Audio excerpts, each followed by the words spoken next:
From the station working for you, this is WRTV News at 7, streaming now. Tonight, more than 128,000 Hoosiers have now received their first dose of the COVID-19 vaccine. Yeah, starting today, Hoosiers 80 and older are now eligible to get vaccinated. Throughout this week, along with healthcare workers who were the first eligible group, first responders started rolling up their sleeves to receive the vaccine. We talked to two paramedics with Indianapolis EMS who now have their first dose. Two are also working at Eskenazi administering vaccines. We asked why they decided to get vaccinated. Both say it comes down to the health and safety of their families. I just hope that this is the ticket back to, family gatherings. And, I know a lot of us haven't really been able to be around our family very much, and that's hard for everybody. To not constantly worry about, well, I need to go see my family, but at the same time, I don't want to potentially, infect them with a virus that I could have picked up at work. Right now on WRTV.com/coronavirus, we have everything that you need to know if you are eligible to receive the vaccine. Some of the frontline heroes at Franciscan Health are now fully vaccinated against COVID-19. Dr. Randall Todd, the medical director of the emergency departments in Indianapolis and Mooresville, was the very first to receive the vaccine. Early this morning, he got his second shot. The reason behind getting the vaccine, Dr. Todd says, is for his patients, his family, and his community. LPN Misty Tidd with the immunizations department at Franciscan Health adds she's elated with how busy the clinic is every single day. Instead of seeing, people dragging in here and feeling like they're having to come into work and deal with something terrible every day, we're coming in here as a team knowing that we're beating this together. A spokesperson for Franciscan Health Central Indiana tells WRTV the staff is fully prepared to also now vaccinate those 80 and older. Both doctors we spoke with today are encouraging all to get the COVID-19 vaccine when it is made available to put an end to the pandemic. We reached out to the State Department of Health to ask just how many doses of the vaccine have been sent to Franciscan Health, as well as how many administered. We are still waiting to hear back. The State Department of Health says another 6,199 Hoosiers have been diagnosed with COVID-19. 69 more Hoosiers have died. The total number of deaths is now 8,521. Since March, more than 552,000 Hoosiers have tested positive for COVID-19, and more than 6 million tests have been administered in Indiana. For the first time since the coronavirus pandemic began, the death toll in the U.S. surpassed 4,000 in just one day. Experts warned that things would get worse this winter, but many hope with the news of 2 authorized vaccines, things would turn around. But with a flawed and confusing rollout, the country is far behind where it had hoped to be by now in terms of doses administered. There's obviously a huge demand for these vaccines, but people have a hard time understanding where do I go to get it? Where do I stand in line? There hasn't been a lot of communication. The states haven't been equipped to be able to handle this. Additional funding for vaccine rollout was included in the $900 billion COVID relief package signed last month. The city of Bloomington is banning people from staying overnight in a downtown park. People living in these tents in Seminary Park have until Monday to vacate. A new sign was posted at the park reminding people it is illegal. This after a 51-year-old homeless man was found dead in the park on Christmas Eve after sleeping there overnight. The Bloomington Homeless Coalition says people experiencing homelessness have stayed at Seminary Park for a few years now. They settled on the location because it was safe, centralized, and adjacent to services they need. The sign says tents and personal belongings left at the park will be removed and stored for 30 days. It lists phone numbers and addresses of local social service agencies that provide free lodging. The city says this is not a new rule. It's been on the books for years, but has not been enforced for the last few weeks in order to give folks staying in the park time to identify safer options listed on the signs. They've said that, but they've never enforced it until now, at least not in Seminary Park, in the middle of COVID and in the middle of winter. So while we do acknowledge that that's on the books, we also acknowledge that the city can change that very easily. The city of Indianapolis is currently doing something similar, giving people downtown sleeping at Monument Circle until next Tuesday to clear their personal items from the area. The Bloomington Homeless Coalition says they have been working around the clock to bring people relief supplies. They started a petition to ask the mayor to stop evicting people from the park and instead provide the encampment with a permit for the duration of the pandemic. And of course, it is a true issue, especially as we are sitting in temperatures that are below the freezing mark tonight. Meteorologist Kevin Gregory is tracking where the temperatures stand and where they're going into our weekend. Well, one thing, Mark, the clouds have kept our temperatures from bottoming out, and then, of course, the lack of snowfall on the ground. Typically in January, this is our coldest stretch, but temperatures 28 now with the clouds around, so we'll drop another 3 or 4 degrees. The wind north at about 10. Here's where we land in the morning, low to middle 20s. That's the way we start your Saturday. Just want to show you the big temperature trend. Eventually, our temperatures are going to come back above average. We'll focus on that when I come back in just a bit. Amanda? President Trump says he will not attend the inauguration of Joe Biden on January 20th. The president posted the announcement to Twitter this morning. The announcement comes as Democrats are talking about another effort to impeach the president following Wednesday's violence at the Capitol carried out by pro-Trump rioters. Trump's tweet came one day after he posted a video admitting for the first time that a new administration will be sworn in on January 20th. The president did not use Biden's name in that video. There is a chance the House could hold an impeachment vote next week, even though time is running out on the Trump administration. Indiana Congressman Andre Carson supports holding another impeachment vote. He also spoke with WRTV about other concerns that still linger from Wednesday's unrest at the Capitol. Certainly something was amiss, and there was an embarrassing degree of unreadiness. But that's not unusual. You know, I was met with some criticism a couple years ago when I spoke to the lack of capacity that is there as it relates to Capitol Police and the Sergeant at Arms. When I'm in Indianapolis, many times I'm with the Sheriff's Department, the Metro Police Department, or the Constable's Office providing security. Because, you know, unlike Speaker Pelosi and those in the leadership team, they have a detail, but the rest of us who are members of Congress who get death threats regularly, we have to work with local law enforcement. And I did that after seeking advice from the FBI. But I think this is also about a president who has inflamed his base. And unfortunately, you have empathizers and sympathizers within the ranks of law enforcement.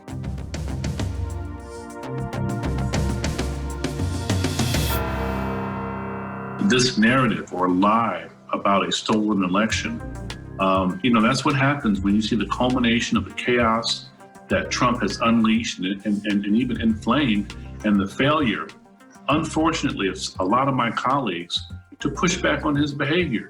We're seeing this boldness now, 2 weeks before he leaves office. We're seeing him being banned from social media platforms, the very platforms that contributed to his rise, the very platforms that helped to communicate with his base of supporters to launch attacks on people. And so now we're seeing this convenient boldness. We're seeing this convenient slew of resignations coming from folks in the administration. It's great, but it's too little too late. Well, the images from the rioting on Wednesday were disturbing enough for most adults. So imagine what it's like for your kids as they watched. Tonight, we're asking experts, what can parents do to help process what happened at the Capitol? They say that you should make the conversation age appropriate. For younger children, speak with them about safety and explain how people disagree. For older children, have a more in-depth conversation about belief systems. No matter the age, parents should remember to approach the situation openly and give the child a chance to talk. It's important to talk about because they could be internalizing a lot of it and having trouble grasping what's going on. And it always helps kids to get a release of their emotions. It always makes things a little bit easier for them. Parents who are kind of figuring out, where do I go from here? And I'd be looking to see how their kids handling these things. Looking for, are there symptoms coming out of stress? Psychologists say parents should keep an eye out for physical signs of anxiety in children. For younger children, it often results in behavioral issues. In older children, it can include physical exhaustion, headaches, or fatigue. The woman wanted for falsely accusing a teenager of stealing her smartphone and physically attacking him has been arrested, but she did not make it easy for the arresting officers. That story's next.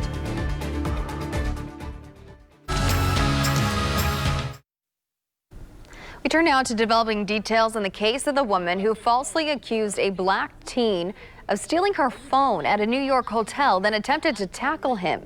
The entire scene was captured on cell phone and surveillance video. She was arrested Thursday night. ABC's Rena Roy has the latest from New York. Show me this is my phone. Show me. No. You don't have to explain nothing to her. This video confrontation in a trendy New York City hotel has been viewed millions of times on social media. And now the woman police say is at the center of it all is behind bars. It just burns me up. I'm just happy that we've made some progress today. After searching for her since late December, investigators flew to Los Angeles, where they, along with local police, arrested Maya Ponsetto Thursday night on a fugitive warrant in connection with the alleged assault of 14-year-old Keon Harold Jr. I haven't been able to sleep since December 26th. I feel that tonight I will be able to at least get something. Police say Ponsetto falsely accused Harold of stealing her phone. Surveillance video shows her chasing and wrestling with the teen and his father. If I wasn't there, who knows what could have happened. According to police, when Ventura County deputies attempted to pull Ponsetto over Thursday, she refused to stop, later pulling over at her mother's home, where police say she resisted deputies and had to be physically restrained. The teen's family and their attorney claim the incident was a case of racial bias, and they're calling for systemic change. The teen now in music therapy to cope with the aftermath. The idea that Ms. Ponsetto was arrested is a good first step. But the idea of racial profiling is so much bigger than this. We want her to be held accountable, so it would set a precedence that when people falsely accuse and racially profile our children, that they're held accountable. Ponsetto's phone was later found in an Uber and returned to her. Her lawyer tells TMZ she has a history of panic attacks and was having one during the incident. Rena Roy, ABC News, New York. Well, millions of Americans may have to wait a little longer to get their stimulus payments from the federal government because of a distribution glitch. TurboTax says millions of payments were sent to the wrong accounts and some people may not have received their payments. One banking industry source says roughly 13 million people may have been affected. Most likely to be impacted used refund anticipation loans or similar products. In those cases, stimulus payments may have been directed to the temporary bank accounts set up by the online tax preparation firm that they used when filing their 2019 tax return. It might also have affected some people who changed banks recently, and the IRS did not know yet that they had a new checking account on record. Here are the coldest and warmest temperatures in the 7-day forecast. We'll match these with the day of the week coming up.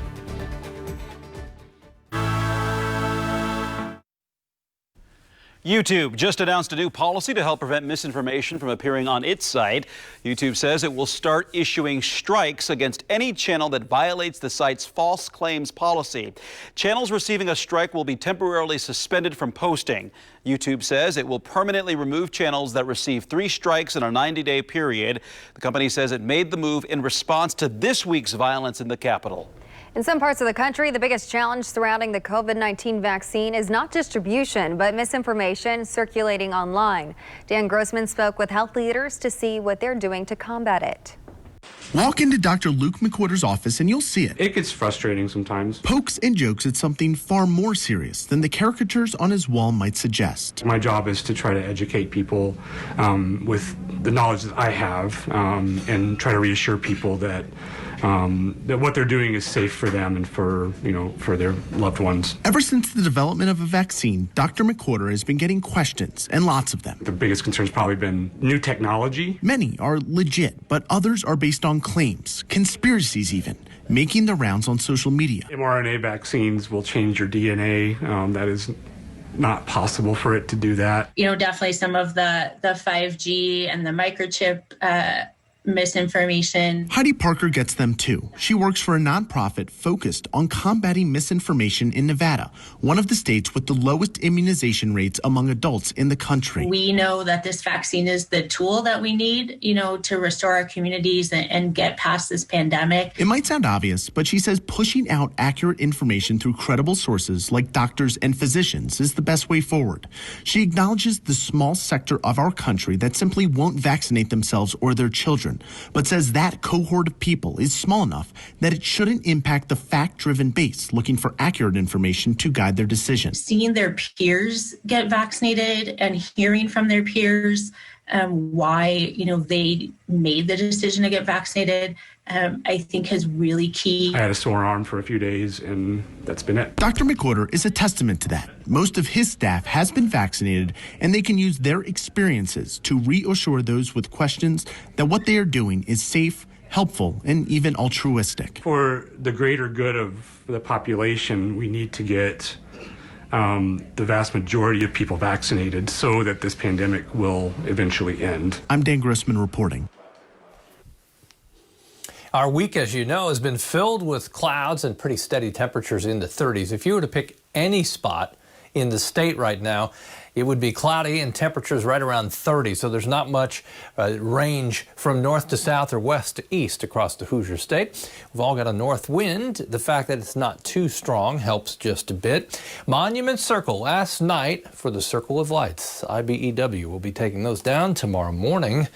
We'll hope for some sunshine as we go through the weekend. The latest storm system that missed us to the south is now well to the southeast through the Carolinas and the mid-Atlantic. And for us, we'll hope for a little sunshine. We've not had much in the way of snow. If you're hoping for that, it's not in the 7-day forecast. We've had less than 3 inches of snow so far this season. We typically have over 10 inches at this point. We've got the forecast dry through Tuesday. You can throw in Wednesday, Thursday, and Friday. The way I see it right now, no weather systems targeting the Midwest or Indiana. Okay, let me just highlight the 3 warmest days in the 7-day forecast. Temperatures that make it to 43 will feel quite good, although that's modest warm up and just slightly above average. Average is 35 or 36, but still we'll take it. Everything is relative. 43 will be the warmest temperature next week, and that occurs on Thursday. Still dry, some afternoon sunshine. That's what we'll have to be patient for during the day tomorrow. Temperatures will remain cool. We'll fight the battle with the cloud cover, but I think see some breaks in there. Definitely should see some sunshine watching the Colts game tomorrow. The Colts in Buffalo, 35 degrees. 1 o'clock kickoff and a northwest wind at 5. That is a winning forecast for the Colts in Buffalo, because obviously the weather can be quite extreme in Buffalo this time of year. Temperatures during the day tomorrow in the Hoosier State, lower 30s in the afternoon, again with some breaks in the cloud cover.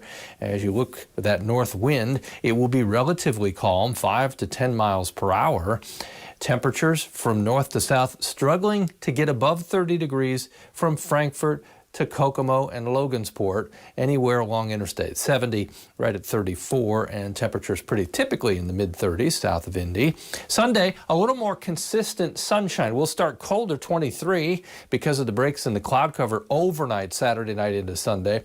Afternoon temperature of 36. Temperature south of Indy just a little warmer, but we'll still wait till probably Tuesday before we touch 40 degrees. Lower 40s Wednesday, temperatures peak on Thursday at 43, and Friday temperature back to about 36 degrees with mostly cloudy skies. There's another week on the calendar, at least the way it sits now, with no major storm systems. We'll be back right after this.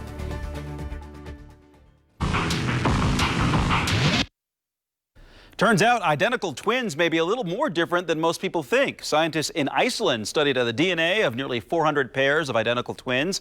They found early mutations of the DNA that can influence features such as height or even overall health. Scientists found an average of 5 mutations in each set of twins, but some had as many as 100. They say the mutations they found make up a small fraction of the genetic code. Exciting stuff. Tomorrow will be nearly identical to today. Lots of clouds, but I think where we break with tradition is getting some sunshine in the afternoon. 34 will be the magic number tomorrow afternoon. Have a good weekend. Mark and Amanda. Hopefully we get some sunshine. We could all use it. Thanks for joining us. We'll see you tonight at 11.